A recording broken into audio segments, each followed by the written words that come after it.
off of the heels of an eventful SummerSlam. SmackDown is here tonight in Detroit, Michigan, in Little Caesars Arena. What is up? It's your boy JNW Boss in the building, and I'm here subbing in for Expert Gaming on this episode as the road to Unforgiven begins. The following contest is scheduled for one fall, and it is for the WWE Intercontinental Championship. And what a way to get things started. Here tonight on SmackDown, then with Intercontinental Championship action as this man, the undefeated Ricochet, set to take on Rob Van Dam for the Intercontinental Championship. Ricochet has really been rolling on SmackDown over the past couple of months, and he even won a triple threat match last week on SmackDown to earn this opportunity here tonight.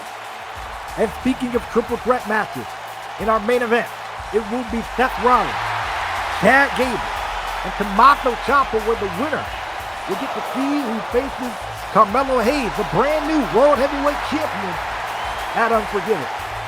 And for right now, Ricochet has the chance to dethrone Rob Van Dam, the only man, I should say, that retained his championship back at SummerSlam. So can Rob Van Dam keep the momentum rolling here tonight?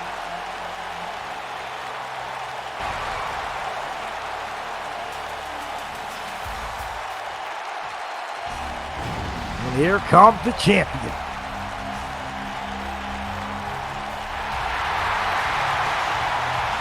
And the crowd here in Detroit, of course, on their feet for Rob Van Dam. As you see, though, he is coming into this matchup all banged up and battered up, and that is not the result of the ladder match that he had with AJ Styles back at SummerSlam. The way RVD put his body on the line and the damage that he's taken was a brutal affair. So if you missed SummerSlam, by all means, go back and check it out. But RVD here, again, coming in tonight, being the only man to successfully retain at SummerSlam. And I will say RVD can hopefully wrestle this match in peace, as Bullet Club has been banned from ringside. So much so that if they get involved, all three, AJ and OTM, will be fired if they do. And for the sake of their job, they might want to remain put. And RVD has another challenger for the Intercontinental Championship. Introducing the challenger from Las Vegas, Nevada, weighing in at 190 pounds, Ricochet!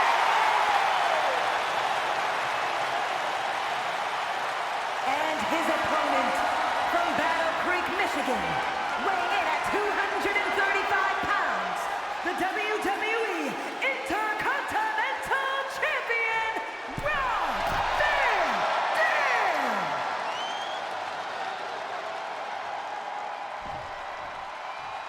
Both champion and challenger well aware of the prestige that this championship can bring to their careers, and they're both well aware of how much this belt means. So RVD, going to do everything and anything it takes to retain this championship here tonight. And that's Mikey Dyer. Welcome, Mikey. On your little trial period here with WWE. But that Mikey Dyer will hold that championship up in the air. It is time to kick off what should be another thrilling episode of Friday Night SmackDown, and here we go. And again, hello, this is JNW Boss, coming in for Expert Gaming, and thank you to him for allowing me to step in the booth here, and the SmackDown crew for allowing me to step in the booth here for this one. And so, in addition to this Intercontinental Championship match, we will be hearing from the Hurt Business. Later on tonight, we have an announcement from Miss Alexa Bliss regarding the Women's World Championship, and as I mentioned before, the triple threat match that will take place in our main event, so buckle up, it's about to be a good one. And at the rate these two men are going, we might be a little bit closer some of the other element here on the show. And look at this RVD trying to go ahead and roll up Ricochet here, trying to end this one early. And a kick out at 2. He tried to go for some type of lockup. Ricochet not having it. Gotta go for the shooting star press. Does Ricochet, but RVD was able to get the knees up. Smart man. RVD well aware of the type of man he's in the ring with, and so well aware that he's going to try to catch Ricochet off guard again, too. And a kick out at 2 again. High Ricochet. Look at the kick there. Still driving the knee in, and look at this. Ricochet grabbing the bad arm of RVD to initiate this roll up here, potentially trying to catch RVD off guard and kick out at 2. And you notice how quick Ricochet was able to kick out the therapy to RVD there. And I think it was double smart on the part of Ricochet to hook the bad arm of RVD as well. And now Ricochet going to use a combination to drop down RVD, and Ricochet feels like he is in firm control here over this matchup, and I don't blame him. When you talk about trying to get into your opponent's head, you know they're coming in here and not at 100%. And why not do what you can to take advantage of it? Maybe get them to make some costly mistakes, and look at that. Something simple like that can be very effective. You got to think you're going from the inside to the outside. Your body, already bad arm, and probably everything else hitting that mat below can't be a good feeling whatsoever. RVD, you can even tell how slowly RVD's making it back to his feet here. There's a count of 5, and look at Ricochet trying to take flight. But Took tried to take flight and crashed with first off the floor, and RVD though. Ricochet missed. RVD made him pay for it. And now this is RVD's chance to get back in this match. And Ricochet, for as talented as he is, he can't afford to make costly mistakes. Even with an RVD that is less than 100%, RVD's still going to bring it. And he's showing it right now. Look at this. Off the top rope. Excellent work there on the part of RVD, bringing down Ricochet straight into the cover. Ooh, he might have him, and no, he doesn't. Very close call on the part of RVD early on in this matchup. So many close calls already between these two. And given their speed, given their athleticism, you know it could just take one move or one instance of being caught off guard for this matchup to be over. We almost saw it earlier. And look at that. Speaking of being caught off guard, Ricochet probably wasn't expecting an arm drag from RVD. And look at this. Now they drop kick right in the face. High RVD taking out his challenger. RVD going to go straight for the cover here. You might have Ricochet beat him if you got it too. And now, Steve, you notice Ricochet has been in trouble over the past couple of weeks, or over the past couple of minutes here in this matchup, and honestly, probably in part because RVD's been going for the more persistent cover, meaning Ricochet probably had to exert more energy to kick out. And speaking of that, and then missing high-risk moves, that's definitely not going to help your chances. Right there, the Tiger Soup, like RVD with another cover to Ricochet, 2, and they kick out at 2 once again. RVD's acting like kind of telling in this matchup. Talk about wrestling a little bit more conservatively. And look at that. He tried to go for something off the rope there. Ricochet counter into the German suplex 2. And they kick that at 2 by Rob. Now Ricochet striking away at RVD. Here we go. Look at that. Using his strike to set up that DDT. And I like that. Ricochet has been doing that very well during this matchup. He's been using his strike to set up his more bigger moves. Did it to set that DDT up. And then put RVD in perfect place for the springboard moonsault to the outside. Ricochet is feeling this one. He feels like he got the Intercontinental Champion in trouble. What a match this has been. He kicked off SmackDown and arm. Look at that. Ricochet taking a little bit too much time to glow and a little bit too much time to celebrate. And RVD instantly making him pay for it. Back on the inside goes Ricochet, and RVD still feeling this thing, but Ricochet back up to his feet. RVD might want to watch out. Ricochet going high, taking flight over the top rope. Pretty much doing the exact same thing RVD did a moment ago, and because of that, Ricochet can continue his brand of offense. Here we go. Springboard clothesline. Taking out RVD, Ricochet now. Springboard moonsault right to the back, not allowing RVD any chance to get back up to his feet. Ready to recover here. 2. And oh man, they almost had a new Intercontinental Champion right there. RVD now. Getting outstriked again by Ricochet. Talk about being, meteor there by Ricochet. Talk about being well-versed. He's not striking the palm, but we usually see RVD do that. And now we're seeing how well-versed Ricochet is in the air. A moonsault off the top rope. 2 RVD might have him here too. And if you notice, a lot of the more high-risk offense have been going to Ricochet in this matchup. And that could be more telling because you know how a guy wrestles. I mean, I'm sure Ricochet probably studied tape of RVD. He knows what to expect. And so for RVD to not reduce his bread and butter as much could be telling as well. Oh, wow, look at that. And speaking of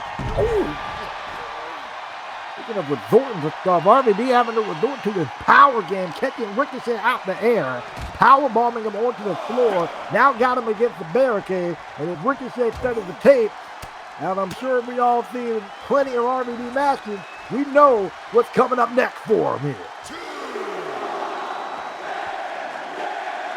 Yes, sir, that spinning corkscrew. Spinning corkscrew leg drop by, or a spinning leg drop by RVD. To Ricochet. And now this is RVD's chance to really turn the tide here. Caught Ricochet out of the air. Power bombed him straight into the leg drop, and now Rob Van Dam trying to turn up the tide, turn up the volume here in this matchup. Getting right to the jaw.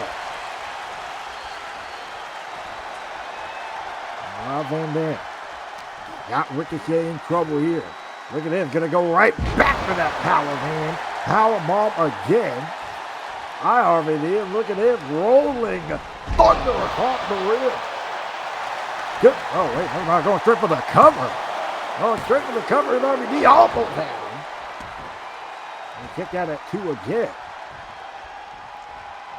Rob Van Dam looking to continue his offense, and again, RVD being calculated. Very, very calculated with his offense. And moonsault out to the floor, taking down Ricochet. Now back on the inside he goes. Now RVD going to the top.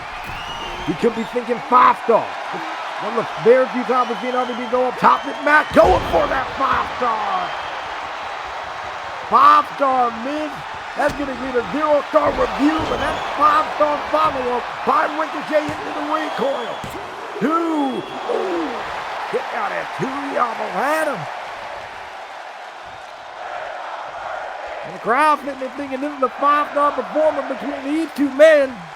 You know, with that, I will stop with the 5-star before I get a 0-star review for commentary. But I digress. Ricochet arguing with the ref, sitting there thinking that should have been a 3, but it isn't. And now going to try to follow suit. But RVD catching him, rushing in, and nailed him with a leg drop for good measure. RVD now got Ricochet in a world of trouble. In the top rope. Goes Ricochet. What the heck is RVD doing here? Oh no. I don't know if this is wide. but RVD said, go big or go home. And the superplex off the top. Driving down his challenger. And now Rob Van Dam out to the apron. One more 5-star to spell the end of this one. And wait a minute. What the world are they doing here? AJ Styles OTM of Bullet Club. You gotta be kidding me. And Mikey Dyer's even reminding them, hey, if you get out here, you're fired. They're not allowed to be out here. Hey, wait a second. It's Jay White. What the heck is Jay White doing here? You gotta be kidding me. The flame water on the floor. The world is this. The former IWGP United States and 2-time world champion and Grand Slam champion just laid out. The Intercontinental champion. And Ricochet having no choice but to take advantage to the top rope, the 630. 630. We got a new Intercontinental Champion in here. Ricochet wins. But it was thanks to the involvement of Jay White.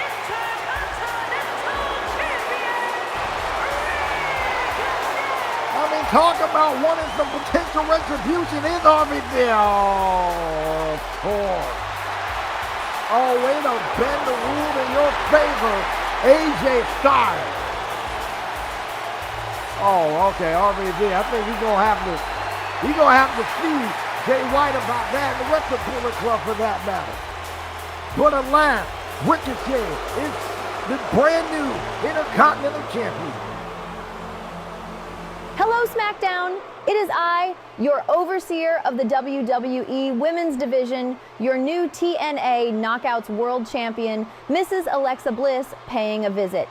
Before I become #1 contender for the Raw Women's Championship and face my best friend, Tiffy at Vengeance, I figured I'd stop by and address what's going on in regards to the Women's World Championship. In case you missed it, Zoe Stark cashed in her money in the bank briefcase on Roxanne Perez to become the new Women's World Champion. And because of that, the division is in disarray. I've had superstars contacting me all week demanding a shot at the champ. So how is your fearless leader going to deal with that, you might be asking? Well, shut up and let me tell you. At the SmackDown exclusive premium live event, Unforgiven, there will be a fatal 4-way match for the Women's World title with Zoe Stark and the former champion, Roxanne Perez, the first two in it. Starting tonight, there will be an 8-woman tournament to find out who the other 2 competitors in that 4-way match will be. On this week's episode, Becky Lynch will face Lola Vice and Tegan Knox will take on Candice LeRae, with the winners of those matches facing each other in the semifinals in 2 weeks. On the next episode of SmackDown, we will have the final 2 first-round matches when Rhea Ripley and Elektra Lopez go head-to-head, and Zelina Vega faces a mystery opponent. Now I hope you idiots got all of that because I'm not going to repeat myself. Now I have to go get ready for my triple threat match on Monday. So on with the show.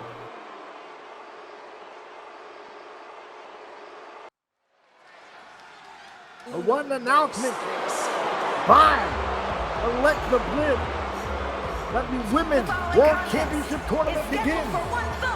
Making her way to the ring from Miami, Florida. There comes Lola Vice, and it looks like we're going to kick the Women's World Championship Tournament off right here, right now, and Lola Vice set to take on Becky Lynch. And here's the thing, look at the bracket. We see it, Vice and Lynch. And then later on tonight will be LeRae and Tegan Knox. And then next week will be Rhea Ripley and Elektra Lopez. And then Zelina Vega and a mystery opponent. And the winner will advance to Unforgiven to take on Zoe Stark and Raquel. So this is going to be a great opportunity for Lola Vice, making her SmackDown debut. And this is going to be an interesting contrast of style. It will be the striking acclimate of Lola Vice, as she's the former Bellator fighter with a record of 4-1, taking on Becky Lynch, where I think it's safe to say we know she's pretty well versed in submission, but she was able to beat Deonna Purrazzo back at Evolution. Yeah, beating a personal encounter that was, given everything that happened between those two women. Here comes the man.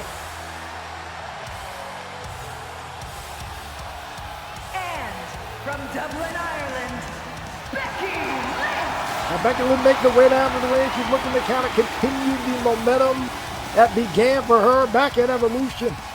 And what a way she can continue that momentum by advancing in this Women's World Championship tournament.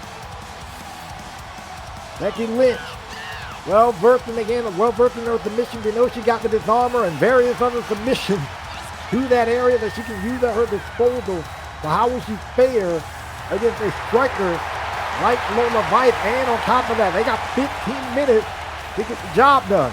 In the case that is needed, I have the opportunity to lend my voice to the media team as a part of the deal for coming out here. So if you hear any announcements, potentially during this match or the other one later, that's why. Lend my voice to the media team. I was required to do so there you go. All right. Anyway, Women's World Championship Tournament. Let's get this one started. This should be a good one. Lola Vice, Becky Lynch, and here we go. Look at it, Lola Vice immediately. Kicking things off here. No pun intended, literally kicking things off with a boot in the face of Becky Lynch. And Lola Vice was smart there. Putting Becky Lynch into the corner, and that was just outright disrespectful there. I mean, just giving Becky a suggestion of what she could do. And Lola going for the... Okay. I mean, Lola Vice going for the cover. I mean, Becky kicking out at 2. And I get it. I mean, that was a physical matchup back at Evolution between Deonna and Becky. But if she thought she was going to beat Becky Lynch like that, she is sadly mistaken. But she might get her off this armbar here. I mean, it's effective. It might work. And Becky's kind of struggling here. May be telling on how much damage was done back at Evolution. The tradition locked in that Venus de Milo, a variation of it by Deonna, so it could play a role. But look at this, Becky Lynch now got Lola Vice. Here we go, trying to go for the cover. I think they put her away here too. These two women are both well aware that time is ticking down. They got 15 minutes to do what they got to do. And look at this, the armbar's locked in. What did I say? She got the disarmer and variation of armbar at her disposal. And here's one. The Fujiwara armbar is locked in to Lola Vice here. I think what's so innovative about the Fujiwara armbar, it not only pulls your opponent's arm in the opposite direction, but it allows you to have leverage over top of them so they can't really rise up because your back is in the way of them. Smart move on the part of Becky Lynch to go for a move like that. And smart move on the part of Lola Vice to counter whatever Becky Lynch was thinking next. Lola Vice jumping back into that striking game. And the cravat net breaker is locked in now. Lola Vice got Becky in the dead center of the ring. I don't know if this is maybe the wisest move to go submission for submission with Becky. Could potentially stick to a striking game and end this one, or Becky Lynch trying to end it right here off the roll-up here. Got Lola Vice in trouble, and a kick at it too. I'm surprised wins here tonight. So far, we saw it with RVD and Ricochet, and now we're seeing it here with Lola Vice and Becky Lynch. That's a lead right to the rim. That's big kick to the rim. That's the way to follow up it again. Let's have a knockout shot there on Becky Lynch. Two could advance to the next round. No. I mean, so close on the part of Lola Vice. Lola Vice thought that she had that one in the bag, but I guess not. And I guess it shows the toughness of Becky Lynch. There you see the clock in the top right corner. 12 minutes. 12 minutes and counting. Ooh, that's off the rib. That's off the rib, and again, these two. Ciampa was there, and that one gone. So about 12 minutes in this matchup. Oh, wait. Becky Lynch there. Gotta go for something. Look at that, but then exploder suplex on the floor. You two were kind of jogging from position out here. Becky Lynch able to make the most of that opportunity and sending Lola Vice crashing into the mat. Stuff like that. That's gonna make this journey not an easy one for Lola Vice in this match, but she's back up. Oh, got caught. We saw this happen to Ricochet, and Becky Lynch can get it too. Powerbomb immediately into the cover of by Lola Vice, but it wasn't enough to get the job done. Here we go. Looks like we got 11 minutes. I'm counting here in this one. To the top rope goes Becky, and now Lola Vice and they're showing off a bit, doing a little bit too much, and that's exactly what you get. You get a kick to the arm, and now Becky Lynch is on a roll. Drop kick right there. You guys saw the time up in the thing. It's about 10 minutes and counting in this one. And Becky Lynch now, look at the midsection. Oh, what a shot there from Lola Vice. Oh, that's potentially a knockout blow. Lola Vice can potentially get the cover, and this one the wrap, but you're going to take the time and do this and show off and whatever. Lola, you haven't won the match yet. You should have continued to stay on the offense, trying to potentially go for another shot. Not happening. Becky Lynch gets disarmor. Disarmor is locked in. Lola might could tap out and lose this matchup. All because he's acting plain stupid. But either way, the disarmor is locked in. It's Lola White. Does she get a second chance? Does she get a do-over? No, she doesn't. No, she does not. Here is your winner, Becky Lynch. Becky Lynch wins this encounter. As you see, she is advanced into the next round of this tournament. We will find out who she faces later tonight, and it will be Candice LeRae or Tegan Knox. But ladies and gentlemen, kick to the back, Brooke Jensen. Ladies and gentlemen, please welcome my guest at this time, the newest member of the SmackDown roster, Brooks Jensen. Brooks, how does it feel being here, and what are your plans on this brand? Well, I got to tell you, Kayla, it feels incredible. For those out there who don't know, I am the son of former WWE superstar Bull Buchanan, and I love and respect my father for what he did in the industry. He brushed shoulders with some of the greatest of all time, but I don't want to be defined by him. I don't want to be known as just Bull's son. I want to make a name for myself in this company. I want to blaze my own trail as far as the eye can see, and then some. One day I want to main event WrestleMania as Brooks Jensen, because I put my nose to the grindstone and put in the work, not because I'm Bull's kid.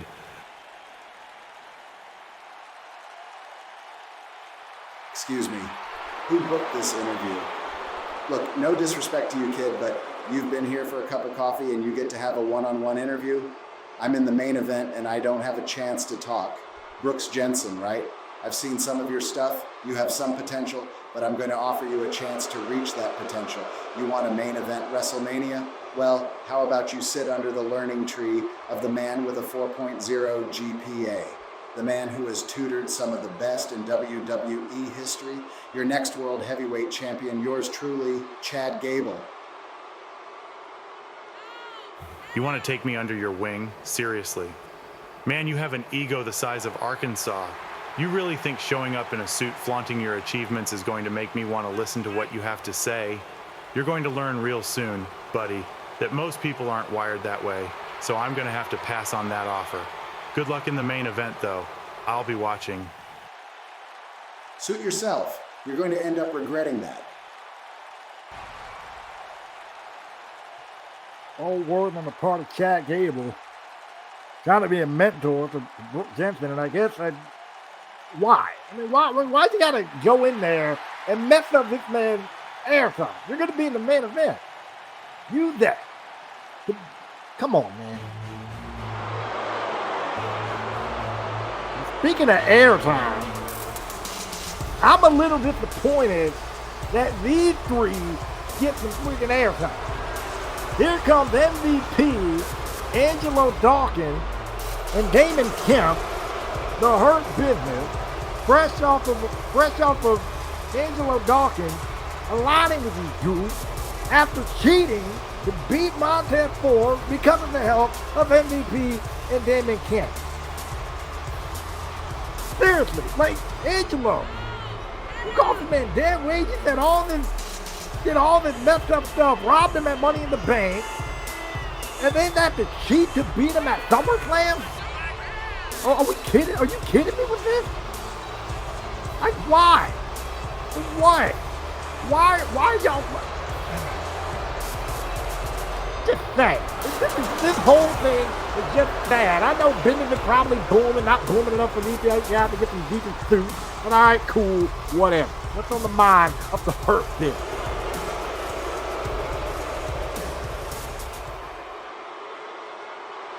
That's right. You are in the presence of the future of the professional wrestling industry. And it is all thanks to yours truly, Montel Vontavious Porter, MVP. Now let's get down to business, because I know you all are asking, MVP, why have you assembled this group? Well, it's simple. When I saw this man, the Golden Prophet, Angelo Dawkins, drop the dead weight that was Montez Ford back at Money in the Bank, and finally shed the skin of the Street Profits, I knew that he would be the perfect figurehead for the new and improved Hurt Business. And at SummerSlam, he proved me right when he defeated that man in the middle of the ring, 1, 2, 3. You can't forget this man right here, a former NCAA amateur wrestling champion, the walking lethal weapon himself, Damon Kemp. I couldn't believe that nobody on any roster saw the potential this man has after his stunning performance against the almighty Bobby Lashley on Raw a few months ago. He may have lost that match, but he took a former WWE champion to the limit in under 5 minutes. This man, Damon Kemp, he is a damn good talent, but with my leadership, much like Angelo Dawkins, he will become great.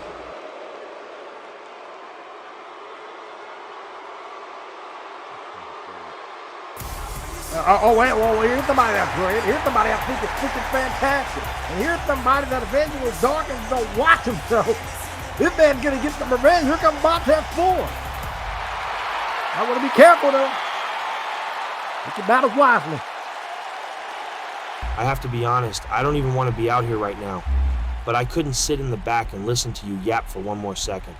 MVP, Damon, why don't the two of you step aside and let me talk to Dawkins man to man? The Golden Prophet, huh? Seriously, after everything we've been through, the long road trips, the ups and the downs, this is how you want to end things? Look, man, a few weeks ago I would have tried to reason with you. I would have tried to talk the man I once called my brother out of this. But after what you did at SummerSlam, I realize now that that guy I loved is dead. So I figure that instead of trying to do that, why don't we give the people a rematch right here, right now? How stupid are you, Montez? Do you really think the Golden Prophet is... Look, Tez, if, and that's a big if, I owe you one last thing. It's hearing this from my mouth. A rematch isn't going to happen tonight, and it never, ever will. Just like MVP said, beating you makes me the Golden Prophet, and being the Golden Prophet makes me a prize fighter. From now on, I only compete when big money or a big opportunity is on the line, and from where I'm standing, you can't give me either of those things. You never want to face me again unless there's an opportunity on the line? Luckily for us, I have an idea. How about this? Montez Ford versus Angelo Dawkins Part 2 next week. The winner faces our new Intercontinental Champion, Ricochet at Unforgiven in Las Vegas. You said you're a prize fighter, right, Doc? Well, there's your prize. Wow. What a proposition from Ford. What do you say to that, Mr. Golden Prophet, Mr. Prize Fighter? There's a massive shot. That's a massive shot right there. Title match at Unforgiven. All you gotta do is be a man and face Montez Ford again. Now go and talk it over with your boy. Fine, you've got your match, but after I beat you again, I want you to stay the hell out of my way. You understand me? Trust me, the feeling's mutual. Well, Mr. Prize Fighter got an opportunity, and it's the rematch. Next week against Montez Ford, when the winner will face Ricochet at Unforgiven. But stay tuned, because SmackDown action will continue when we come back.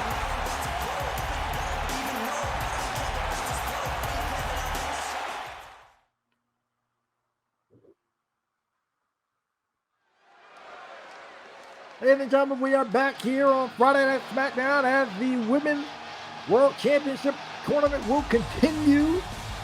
And if you just missed it, we just heard a moment ago that it will be Montez Ford taking on Angelo Dawkins in a rematch from SummerSlam, where the winner will face Ricochet for the Intercontinental Championship at Unforgiven.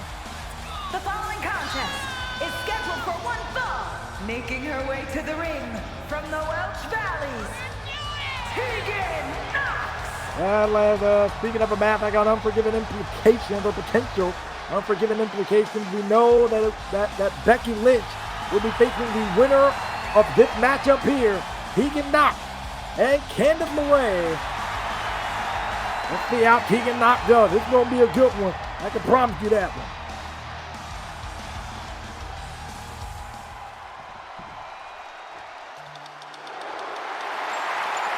Here comes Candice LeRae.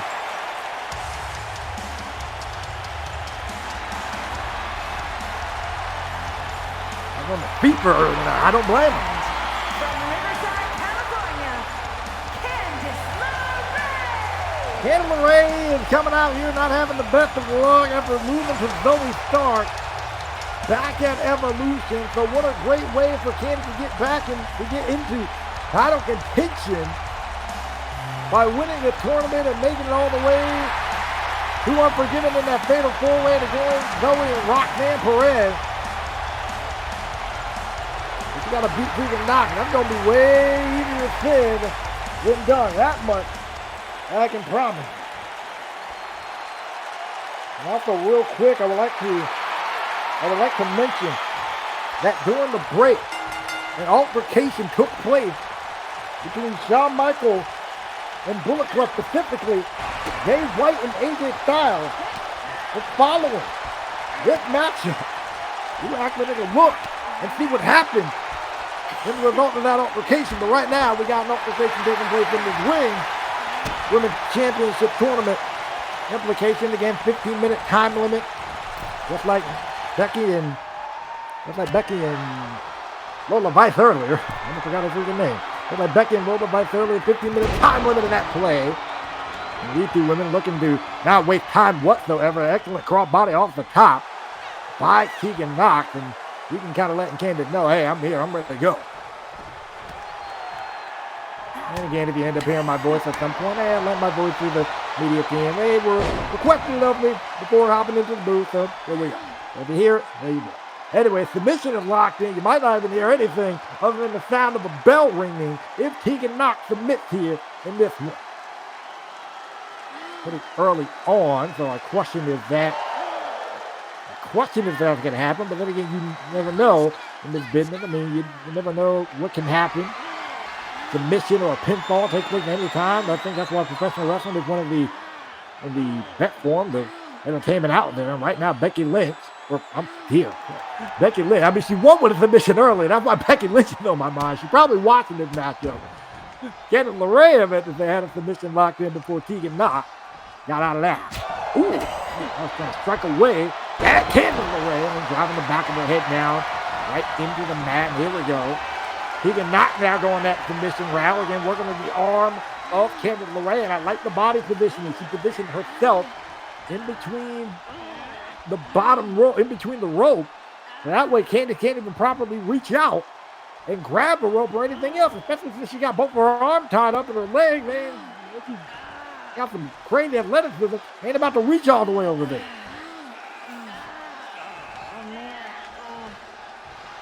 Anything in a rough way there, but she's able to escape that one.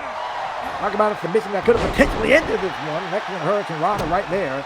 A quick move to get Tegan Knox down on the ground, right into another submission attempt. Last champion is locked in.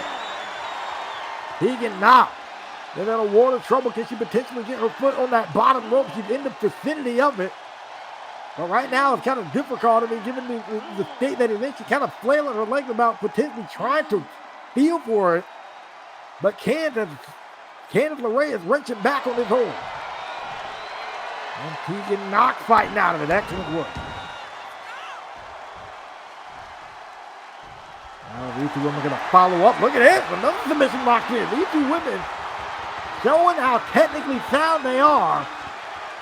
Octopus Roll is locked in. Black Widow, whatever you want to call this movement, is locked in.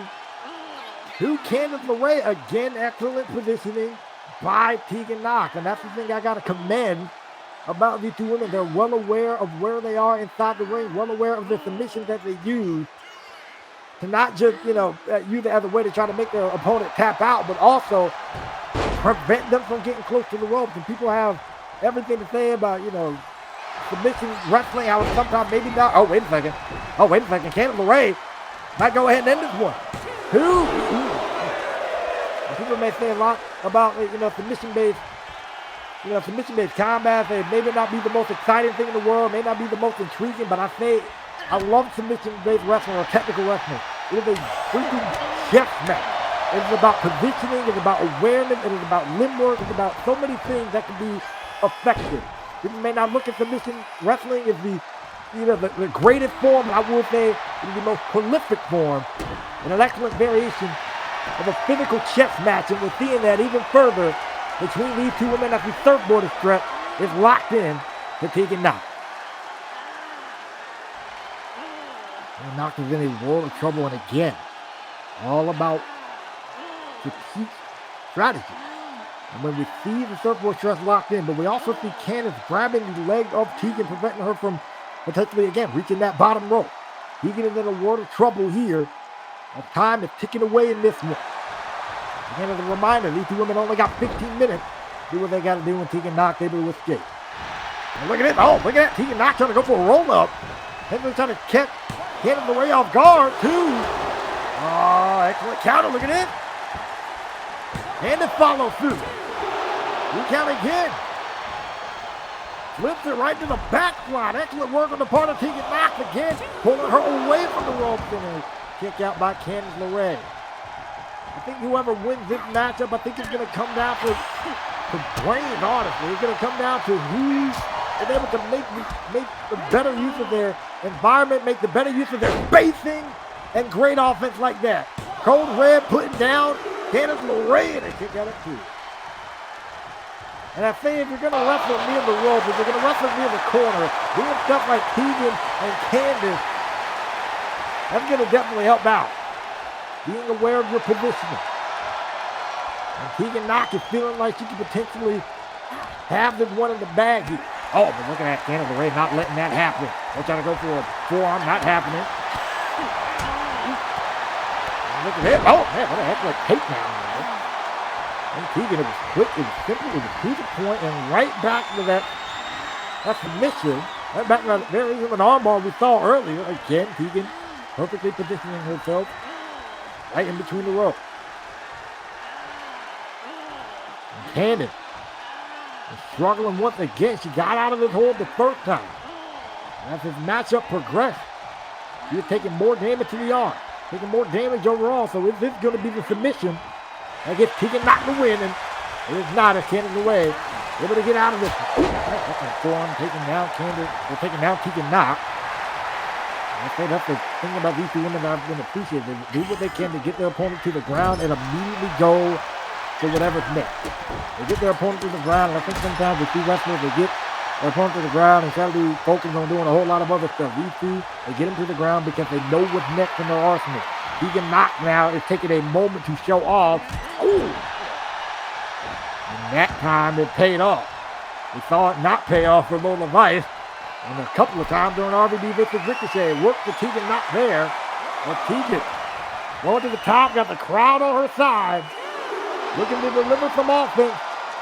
To Candice LeRae, who's slowly but surely making her way back to her feet and hits the cross body this time to the outside. And you gotta admire Tegan's patience on that one. Knew that she had the match in her. Know that she got the match in the bag here. Know that she's in firm control. Didn't rush it. Waited for as long as she needed to for Candice to get to her feet. And probably would have been cool with the count out if it came. But look at that, the German suplex. Excellent German suplex by Tegan Knox. Real quick, real sudden. And almost got Candice LeRae to win. Well, Tegan Knox to win. Candice almost got pinned. And Tegan Knox. Got Candice. Off into the corner. Here we go. Oh, there was something there. We kind of got in the way of that one. That might have helped Candice LeRae a little bit. Excellent roll up here from Candice LeRae. Trying to put down Tegan Knox. Going to end this one. Catch her off guard again. And the kick out at 2. I think the team roll up. It's effective. And I guess you never know if you don't try. You can maybe wear her down a little bit. And then go for something like that. Tegan's trying to go for a freaking headbutt. Fail. In the Gurry. Oh, for Candice also failed. Boot to the midsection by LeRae. Drop kick. Looking down Tegan Knox. And we're seeing the pace beginning to quicken between these two. They know time is passing. They know the clock is not on their side. If this match goes to a draw, both of them are out of this bad boy. Down the arm. And look at this. Look at the neck of Tegan Knox. Going straight for the cover off of that. May think she get some good damage there. And they kick out at 2. And Tegan Knox. Oh, man, gonna follow up with the drop kick. Right to the back of the head. Maybe thinks she probably knocked Candice out on that one. I don't blame her off a shot like that, too. And they kick out at 2.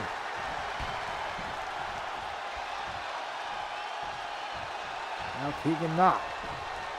Again, I like the poise that Tegan Knox is showing. I like the patience that Tegan Knox is showing. But Candice LeRae trying to turn up the volume. Get Russian leg sweep.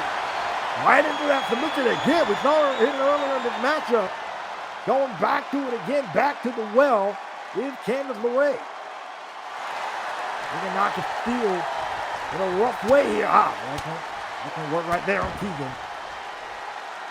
Getting out of that one. Ladies and gentlemen, coming up later tonight, we still have the triple threat match. 5 minutes are remaining in this one. These two women really got to turn up the volume here. And look at it. Pace is quickening. Again, the clock's been against these two women. We've seen the pace quicken earlier. Now we really got to see these two put extra gas in the tank here. And now, Candice, almost like she's well aware of that O'Connor roll. Off the top. Could have Tegan Knox beat. Oh, on the same later on tonight, we have a reminder, we have a triple threat match later on tonight in our main event. But this match right here could potentially be main event quality. Candice LeRae looking to take flight into the DDT. And as you noticed, the moment these two ladies heard there was 5 minutes remaining, we saw the length that Candice LeRae is willing to go to potentially win this one. The pace that's quickened throughout this matchup, but right now, you can say it's in a fever pitch here. Candice, up to the top. Here we go. Missing drop kick, miss, not happen. Oh, wait, it caught her. Caught her. Tegan was here and then she was gone. Missing drop kick connected. Oh, man. Tegan knocked out. Hit so quick, she was up and then she was gone. I didn't freaking see her. Golly, I thought that man was going to miss, but no caught her. Flush. And Candice getting her flunk now with these clotheslines. Right into the drop kick. And it's just still in this one. Going back to the top rope. This being Candice really trying to pick up the pressure here. In the closing 5 minutes of this matchup. Off the moonsault. Into the cover. Should have Tegan Knox beat. No, she did not. And the submission game wasn't working. So now she got to resort to move to potentially cause a potential knockout blow. And to get Candice to win that way. Oh, hits the tapping in the corner. Candice probably thinking about what to do next, where to go, how to proceed. Try to go for a drop kick. Tegan Knox was able to counter. Oh, choke. The 2-minute warning for this time. 2-minute warning. 2-minute warning. Tegan realizes it. Going straight to the cover immediately. No. We're under 2 minutes.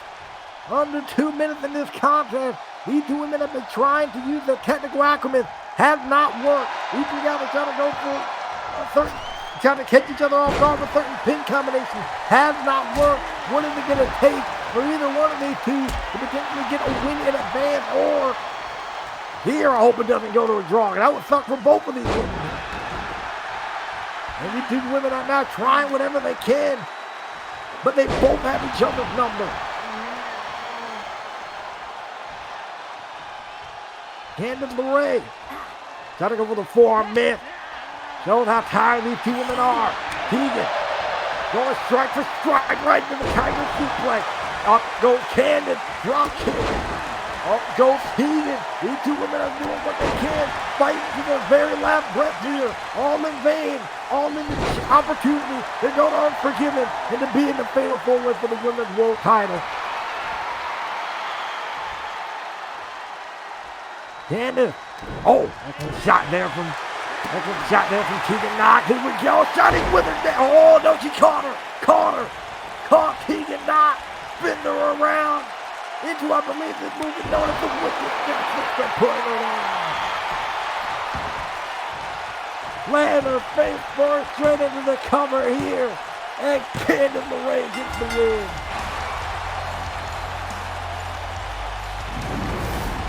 What a technical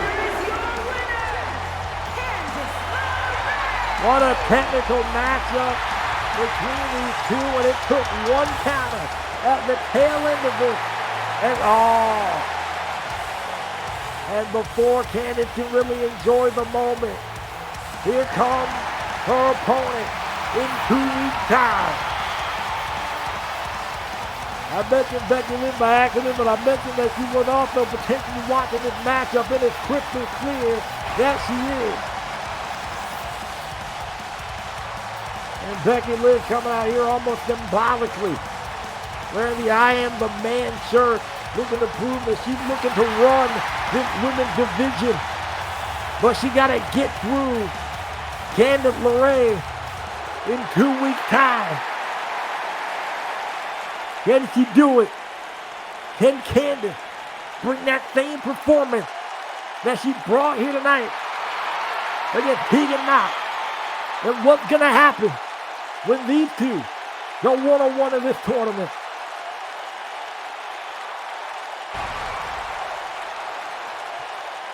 Feel the tension in the air.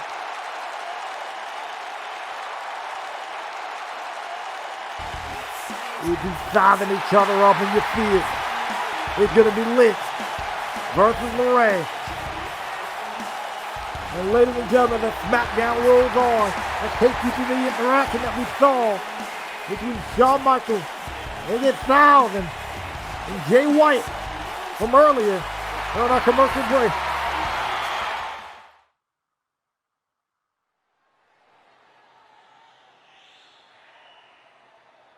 Hold on a second. Where do you guys think you're going? What the hell was that out there earlier? You guys were banned from ringside. You're lucky I don't have you fired. Actually, Sean, your exact words were that Bronco, Price, and myself were banned from getting involved, and we stood on the ramp and watched the match. You said nothing about your newest hire here. Make sure you get your wording right next time.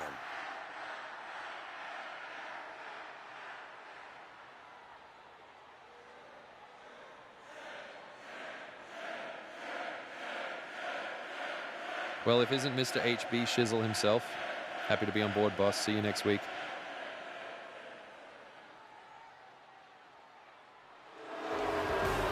Got a couple of goop. There. They're freaking thick and hot in Bullet Club already. Well, ladies and gentlemen, as we move on, we got some tag team action. With these two gentlemen here looking to get an opportunity. They were making our entrance during that, or during watching that, that interaction. But now for the tag team action, we're going to see how these two gentlemen fare. SmackDown is the land of opportunity, after all. Wait a minute. What the? Hold on a minute. There's no way he's actually here. There's no way. Yo, it's Kurt Angle. What the heck is Kurt Angle doing here?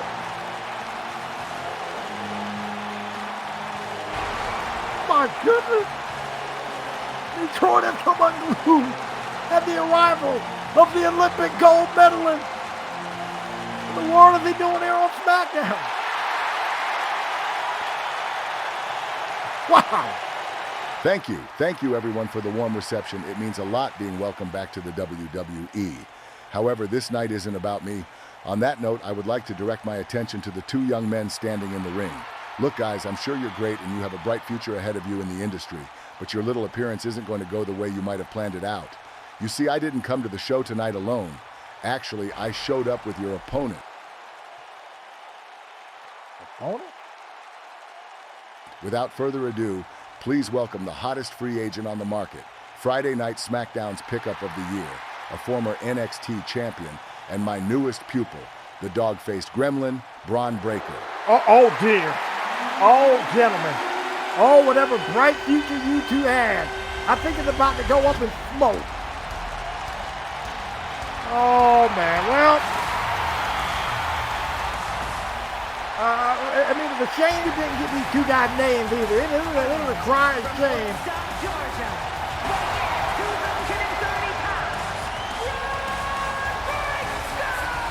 Braun is about to beat the sound out of these two guys' names. Genuine. Hey, he's about to. Man, this ain't about to be pleasant. This is not about to be pleasant. But welcome. It's Friday Night SmackDown. Braun Breaker. If these two guys have a future, then I guess go ahead and take Braun and put him into the freaking stratosphere. This man is absolutely impressive. Again, Kurt said it. 2-time All-American, two-time NXT champion, relative of the Steiner brothers. And if you think that lineage is already impressive, just imagine what someone the likes of a Braun Breaker can do with the likes of an Olympic gold medalist behind him. Oh, well, hopefully this shouldn't be easier, though. I mean, prepping for a tag match is probably, not any easier prepping for a handicap match. I mean, they should have the numbers advantage. So, I don't know. This might be this might be destruction. Or this might be absolute, downright destruction. Oh, dear. Oh, well. Oh, goodness. Well, go ahead and pack it up. Go ahead and pack it up. Braun Breaker got insane power. Military prep into the power slam and the spear. Putting the other gentleman down. It sucked we couldn't figure out the name, but Braun Breaker wins this one. Yeah, go ahead. You might want to go ahead and get out the ring. That was just.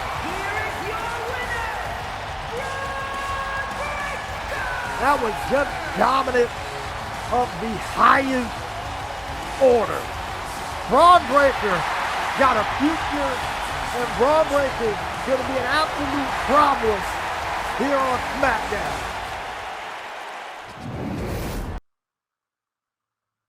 It's almost time. Main event time, as they say.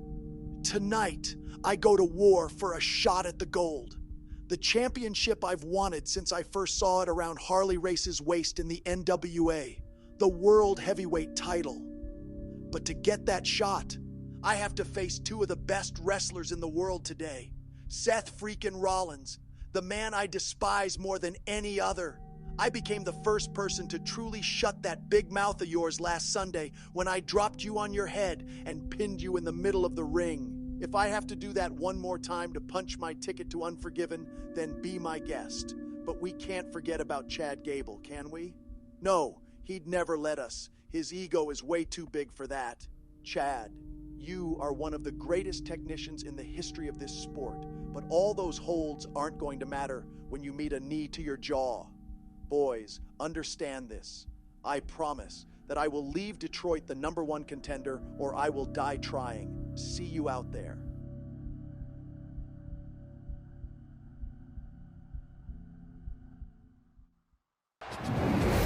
Tommaso Ciampa ready to go, and hopefully these two will be coming up, because next week the Women's World Championship tournament continues as Rhea Ripley takes on Elektra Lopez in what should be a thrilling contest. And then Bullet Club is in the house, AJ Styles and SmackDown's newest signing, and Jay White, after the answers that we just saw. What in the world is Bullet Club going to say? And then the Women's World Championship tournament also continues with Zelina Vega taking on a mystery opponent. That's going to be an uphill battle for Zelina because you don't even know who she's facing.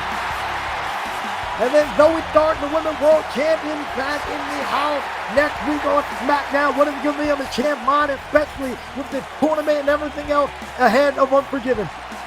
And then we just saw Braun Breaker absolutely make a massacre out of those two gentlemen, whoever they were. But who's going to be on the chopping block for Braun Breaker, now at the helm of Kurt Angle?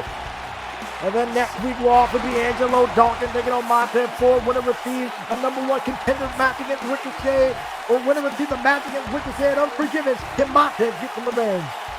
And then the Tribal Chief Roman Reigns returns, but for the first time, he's losing the World Championship to Carmelo Hayes. What is on the mind? What is going to be on the mind of Roman Reigns? And then coming up next, we're going to find out who this first challenger will be. That's Tommaso Ciampa, Chad Gable, Seth Rollins, triple threat action coming up next.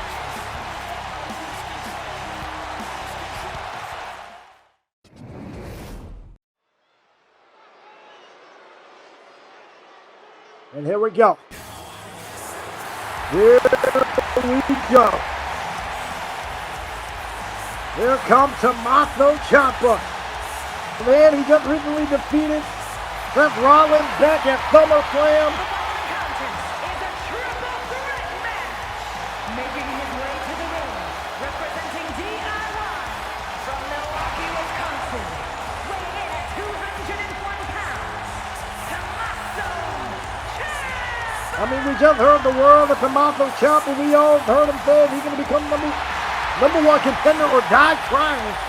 And speaking of dying trying, Tommaso Ciampa and Seth Rollins went to war back at SummerSlam, with Tommaso Ciampa walking out the victory. So can he carry that momentum over again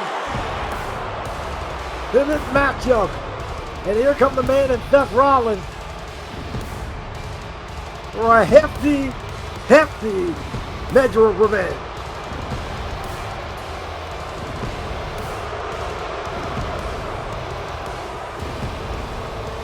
Talk about the brass, the confidence of Seth Rollins, never shy. His opponents, first from Davenport, Iowa, weighing in at 217 pounds, Never shy is the confidence of Seth Rollins, but even with all this grandstanding and hot dog, and I would like to say, I wonder how Seth Rollins' mind is actually feeling. Is he actually this calm, this cool and collected gentleman? Or if he's thinking about what ways can he make Tommaso Ciampa pay for his loss back at SummerSlam? But then again, if he's too focused on revenge, he's gonna miss out on a chance to become the #1 contender for the world title, because he still has to go through not only Tommaso Ciampa, but this cocky son of a gun, Chad Gable. and from Minneapolis, Minnesota, weighing in at 202 pounds, I mean, Chad Gable was running his mouth to Brooks Jensen earlier tonight that he plans on, wants to tutor, take him under his wing, and do all this other stuff. Well, I hope if you're Chad Gable, you're able to actually back up your word here tonight. And the crowd in Detroit, let him know that he's sucked. I don't like Kurt Angle with acting freaking awesome. But Chad Gable, again, all that talk, hopefully he freaking backs it up here tonight. I mean, he gets a great opportunity to do so, don't get me wrong. Man, I just can't. I mean, what he said to Brooke was just absolutely just disrespectful. I mean, he wasn't talking to you. He wasn't involving you. He didn't ask for your freaking advice. And here you go, sitting there giving it unsolicited. You're the worst type of person, Chad. You know that? Worst type of person, but a fantastic wrestler. And this triple threat match going to be so spectacular. What a knee right to the jaw of Chad Gable. We heard Ciampa say, you're going to connect the knee to somebody's jaw. He will do it. I think we're mainly directing that to Ciampa or to Seth over there. And Seth, this saw what happened. Now he's going to be ready to go. Let's resume the hostility, fellas. This is going to be a good one.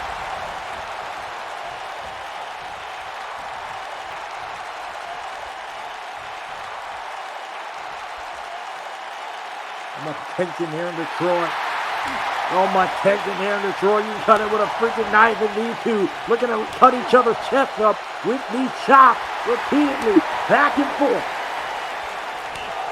Again, another chop from Ciampa. Ciampa telling him to bring it on, and Seth is going to say, go ahead, I will oblige. Seth is going to want to do the same. Ooh, excellent forearm there from Ciampa or from Rollins, and now these two trading back and forth here in the middle of this ring. And Ciampa, there's enough to bring it, man. Man, double tough. I can probably be that high. He might regret that. That's Rollins getting the better of me to change him, but then again, hold on. Ooh, a rolling forearm by Seth Rollins. I think Rollins already may have been busted open off of that strike. Not to see. At least at the moment. Up to the corner. Oh, Ciampa. Oh, trying to go for something in the corner. Ciampa able to roll out of the way. Here we go, trying to roll him off early. If he gets this, he goes to Unforgiven. 2-1. Oh, took that at 2 there. And Ciampa got Rollins in trouble. Oh, trying to go for that knee again. That's all able to step out of the way and catch the Ciampa with a boot. And look at that. Enziguri immediately followed up. Immediately followed up with that Enziguri. Ciampa now. Oh, and Rollins. Rollins able to counter. Here we go. Oh, back over there from Ciampa. These two guys know each other freaking well. I mean, given the water they went through at SummerSlam, I'm not surprised. Seth Rollins now trying to go for the quick roll up to get this one over with from them.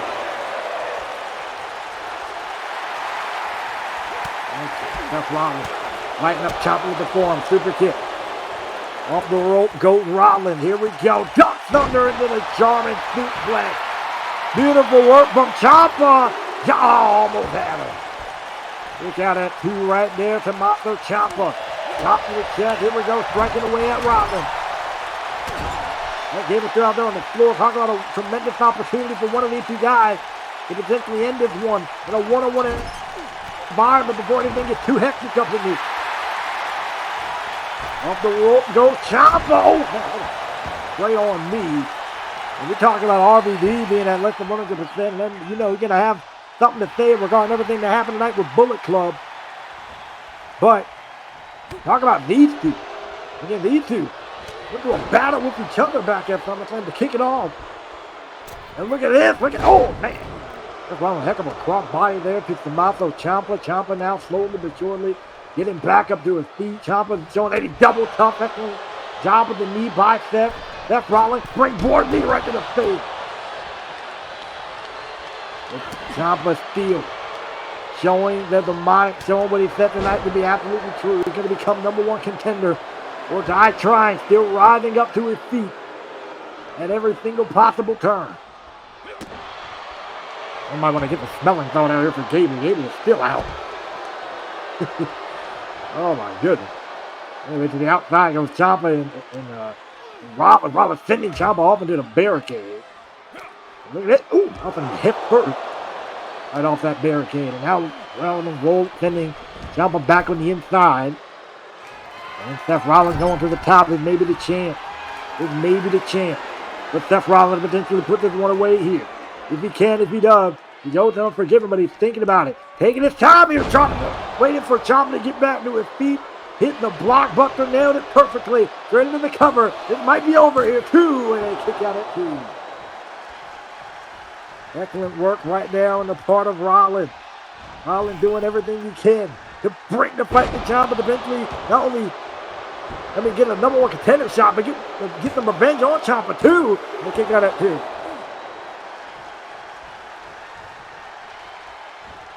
He might have been bringing it here from SummerSlam all over again.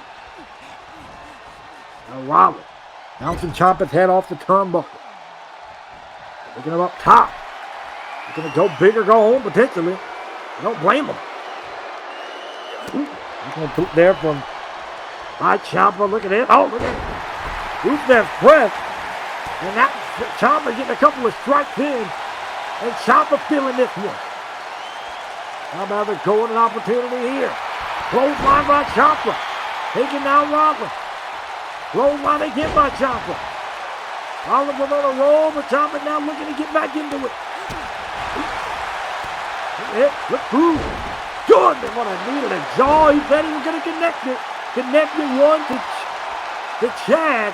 This one goes to Rollins. Not as much velocity, but still enough to do some damage.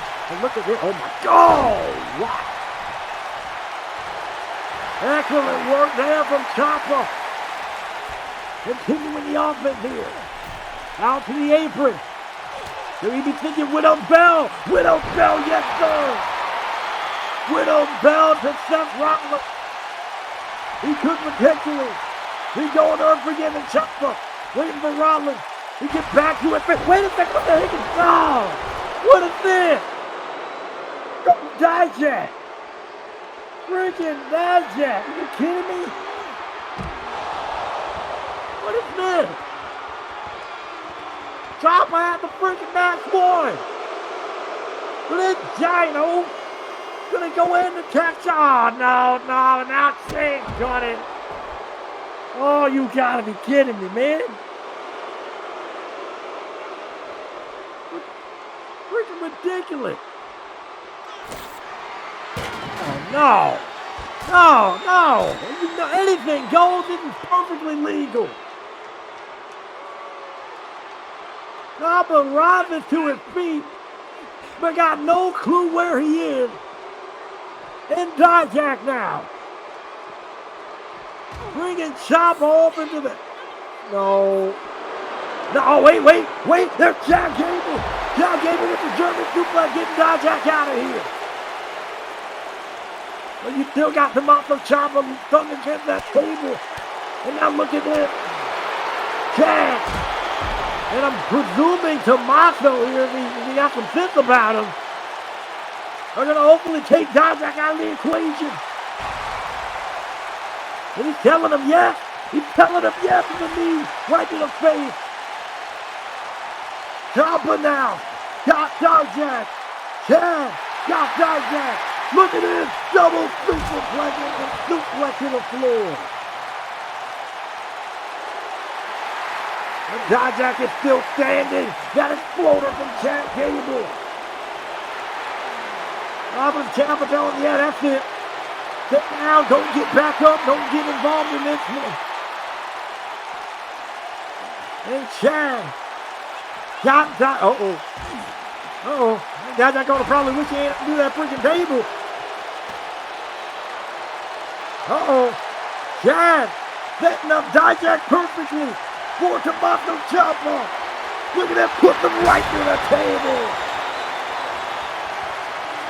And that'll hopefully keep Dijak and any potential agent to fall a member out of this one. And Chad with the German suplex. Now that Dijak's out.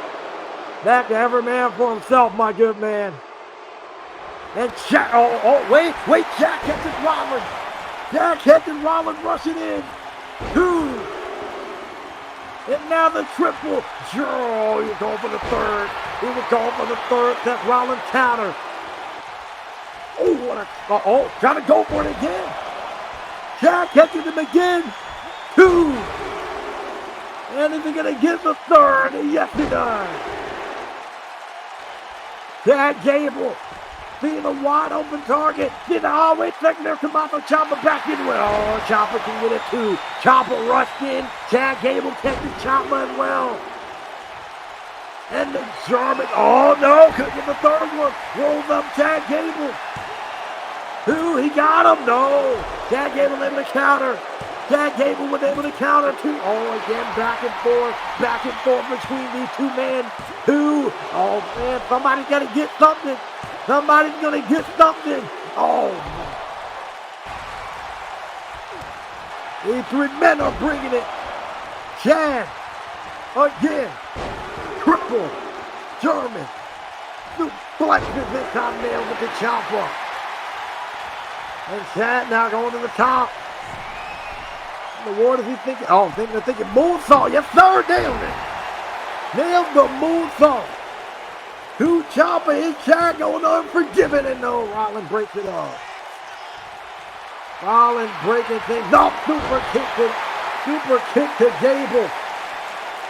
Seth Rollins feels like he got a chance. Hope Dijak was going to get the job done. That didn't happen. And Rollins still got to keep on fighting. Man, Chad catches Rollins running in. And now the ankle lock. Ankle lock is locked in. The struggle that Rollins is going to have to go through. Can he get out of this one? Yes, he can. It's a bit too early in the match.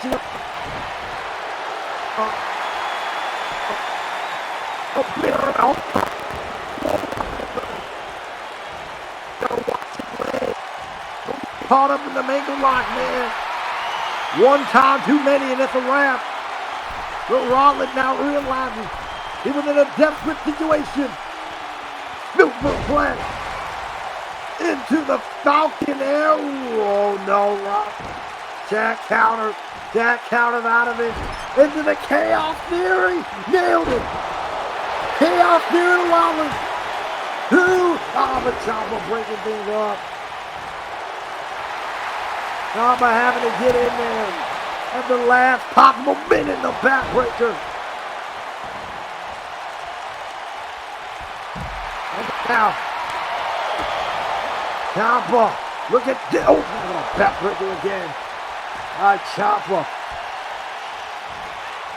And now Tommaso feeling like this is his time. Going to the top.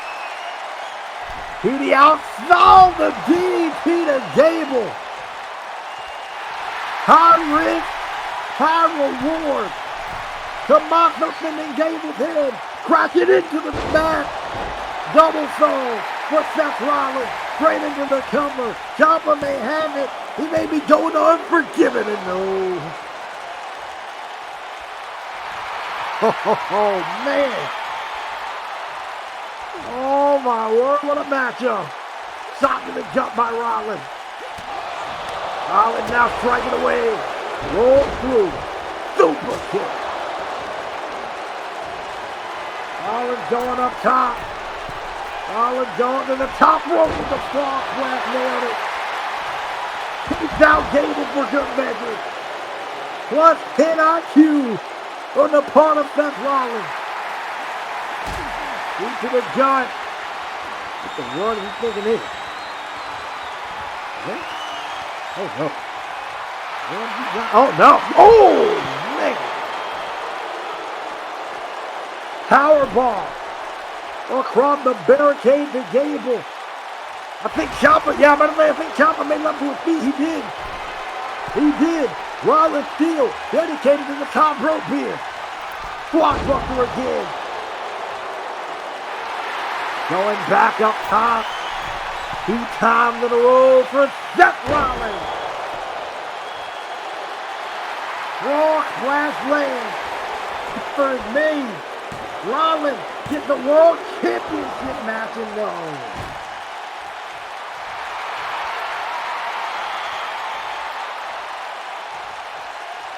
Woo! What a match. These 3 have been breaking it. Breaking the odds from Ciampa. Down low, it's dirty, but it's no disqualification. Anything goes, that future arm bar is locked in. Rollins is in trouble. Rollins is struggling. Gable can't save him. Rollins got to either rely on his own will or submit and get a world title shot another day. Is that going to happen? Ciampa is wrenching. Ciampa is excellent work on the part of Rollins, able to get out of there. Excellent work on the part of Rollins, able to fight out of it. Turn them around. Roll through. Roll up. Trying to end this one quickly here. 2. Have to catch Tommaso off guard. Not happening. It's a Dory miss.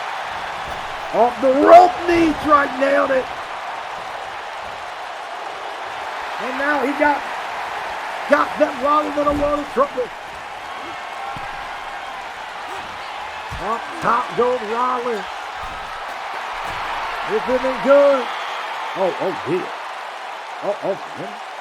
Oh goodness. Ciampa, that air raid crash off the top. Down goes Seth Rollins. He's slapping it up for himself. He knows he got, okay, Chad Gable made it back in, off the chair in the face, gut wrench. Look at that guillotine. Down goes Rollins. Gable is feeling this one. Gable got this one in the bag. If he can just, wait a minute. There's Brooke Jensen. There's Brooke Jensen again. Chad got involved in this man's business earlier. And look at Chad, they're waving the finger. I don't think Brooke's about to care about that. And look at that. Brooke Jensen playing a little bit of mind games with Gable. Getting involved. And now this allows Rollins to take full advantage. And Jensen's watching on. Jensen is watching on, and Seth Rollins going to toss him to the outside. Jensen now probably going to use this opportunity to get some revenge. To get some revenge from earlier tonight. And why not? Brooke Jensen getting Chad Gable out of here. That's a +10 move on the part of Seth Rollins. I just want to say, this man is smart. He's deviant, he's conniving, but this man is smart. He knows Chad and Brooke got issues. He said, go ahead, take him away. And now he realizes he still got Ciampa, so what's Seth gonna do? Go right at Tommaso Ciampa. And once I dive out to the floor. What a triple threat. And I won a one. I should say. This is to turn into now. This Chad Gable and got dragged out of here. Unforgiven. And Rollins got Ciampa in trouble. Uh-oh. He's going for it. That buckle bomb. The spine of Tommaso Ciampa getting ripped apart there. He's not done yet, though. Seth Rollins spin them around. To the top rope goes Ciampa. Oh, what the world is this? Oh my goodness. Yo, the reverse suplex. Look at that. Excellent work. The reverse suplex is what looks to be an inverted DDT taken down. Tommaso Ciampa and Ciampa still stayed alive. Couldn't hit the superplex into the Falcon Arrow, but the reverse, not a bad idea. Seth Rollins going to the top now. Seth Rollins is feeling it. Got the picture in the bag. What's he gonna do? Here we go, Phoenix Splash. Miss. And will Seth Rollins learn? Anyway, into the wait, Proctor Ciampa right to the back. And now, very painful. This is over. Ciampa is going to Unforgiven. Wait a minute. Wait a minute, that's Nathan Frazier. What the world is this? And he got the friggin' Angel of the Fall. Oh, dang it. Oh, you gotta be kidding me. The Phoenix Splash. And given that Seth Rollins trained this man, this makes absolute sense. Dijak couldn't get it done. Nathan Frazier shows up. And Seth Rollins with the curve stomp, and he goes to Unforgiven.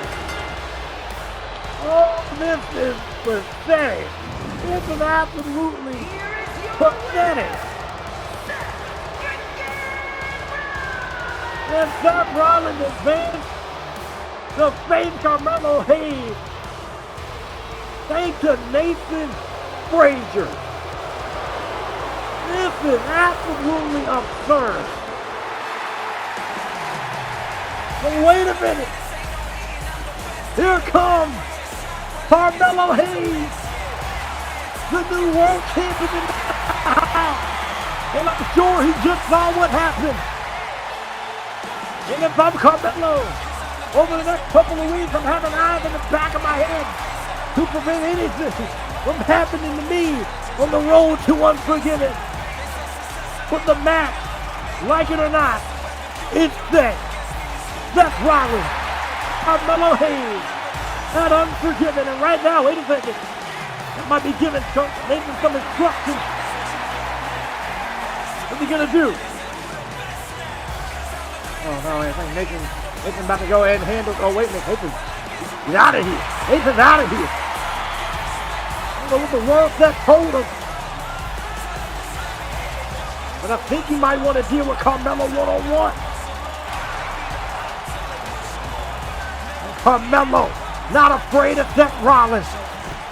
Carmelo not backing down. It's going to be Hayes and Rollins and Unforgiven.